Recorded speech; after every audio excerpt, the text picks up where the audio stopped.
कोल्हापुरातील पंचगंगा नदीवरचा राजाराम बंधारा हा पुन्हा एकदा पाण्याखाली आलेला आहे। कोल्हापुरातील पंचगंगा नदीवरचा राजाराम बंधारा पुन्हा एकदा पाण्याखाली आलेला आहे। भूषण पाटील आमचे प्रतिनिधी अधिक माहिती देतील। भूषण,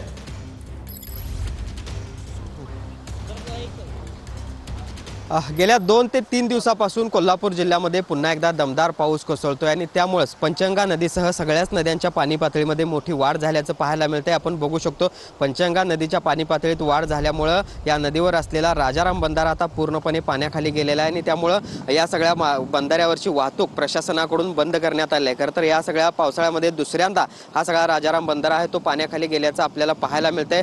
त्याचबरोबर या बंधारा परिसरात नदीपात्रामध्ये जी काही छोटी मोठी मंदिरं आहेत ती देखील आता पूर्णपणे पाण्याखाली गेले आहेत आणि अशाच पद्धतीची परिस्थिती जिल्ह्यातल्या सगळ्याच नद्यांच्या मध्ये पाहायला मिळते। सगळ्याच नद्यांच्या पाणी पातळीमध्ये मोठी वाढ झाल्याचं देखील या निमित्तानं बघायला मिळते।